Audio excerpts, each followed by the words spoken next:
शेतकरी बंधू नमस्कार. आपल्या यूट्यूब चॅनलवरती सरचे स्वागत. तुम्हाला तर माहिती आहे आपला विशेष भारी आजचं लोडिंग जे चाललेलं आहे श्री नानासाहेब गोडसे सर.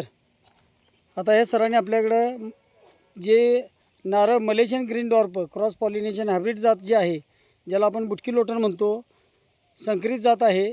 तर ही जात जी आता लोडिंग चालली आहे ही 21 एप्रिल 2026चा व्हिडिओ आहे.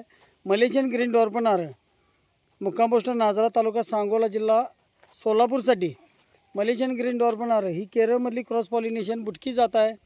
तुम्हाला तर माहिती आहे आपला विशेष भारी महाराष्ट्रातील सर्वात मोठी, सर्वात जुनी 35 एकरात नर्सरी, लांजामध्ये 32 एकरात नर्सरी, 250 कामगार, 40 कोटीची उलाढाल.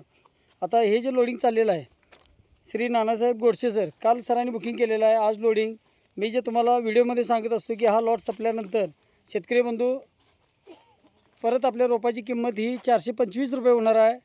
आता हे गोडसे सरांना 375 रुपयानं रोप घरपोच मिळाले. जवळजवळ आता आपल्याकडे 1001 नारळ शिल्लक आहे. बघू शकतो व्हिडिओमध्ये हा एवढा नारळ आपल्याकडे शिल्लक राहिलेला आहे.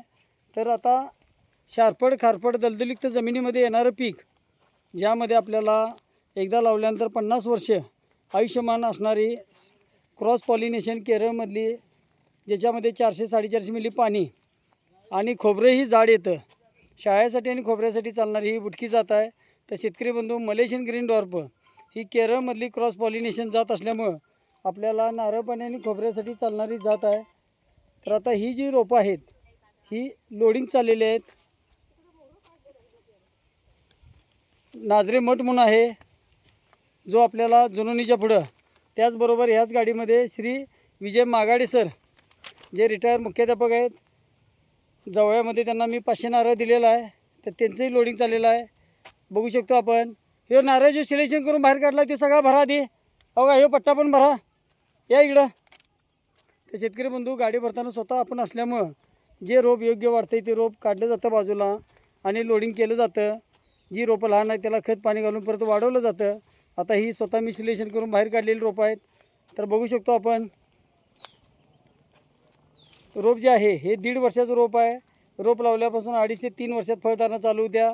खात्रीची रोप, योग्य सल्ला आणि मार्गदर्शन. तर आपल्याला ही क्रॉस पॉलिनेशन हायब्रिडमध्ये जात असल्यामुळं पाण्याचं प्रमाण आहे ते 400-450 मिली.